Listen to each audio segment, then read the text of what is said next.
சொல்லு சந்திரா.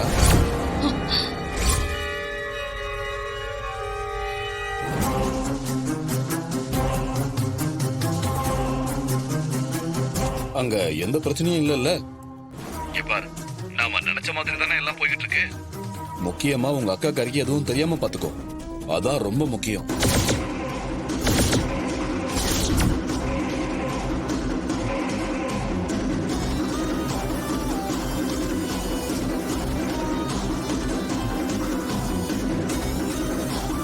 சந்திரா, என்ன பதிலே சொல்ல மாட்டேங்கிற? நான் மட்டும் பேசிக்கிட்டு இருக்கேன். ஹலோ சார், நான் சந்திரா இல்ல, கார்த்தி பேசுறேன். நீங்க 2 பேரும் பண்ண திருட்டுத்தனம் எல்லாம் தெரிஞ்சு போச்சு. ஏய், ஏன் பொண்டாட்டி போன் உங்ககிட்ட எப்படி வந்துச்சு?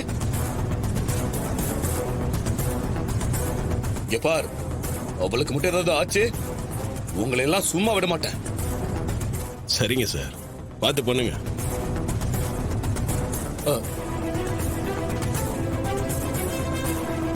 எப்படி இது நடந்துச்சு?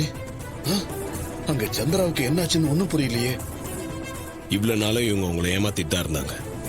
இதெல்லாம் எனக்கு முன்னாடியே தெரியும். நீங்க தான் நான் சொல்றது எதையும் நம்ப மாட்டீங்க. இல்லக்கா, இவன் ஏதோ ஃப்ராடு வேலை பண்ணி யாரோ அந்த மனுஷன் குரல்ல பேச வச்சு இவங்க எல்லாம் உன்னை ஏமாத்துறாங்கக்கா. இப்போ செல்போன்ல இந்த மாதிரி மாத்தி பேசுற ஆப் எல்லாம் வந்திருக்குக்கா. அதை யூஸ் பண்ணி தான் இவங்க எல்லாரும் உன்னை ஏமாத்துறாங்க. எப்படி எப்படி எப்படி சின்னத்த, பொய் சொல்றதுக்கு ஒரு அளவு வேணாமா? நாங்க எதை ஆதாரமா காமிச்சாலும் அத பொய்ங்கிறதா?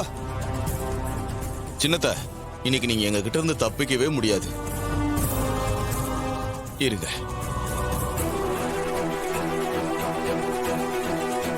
பாருங்க.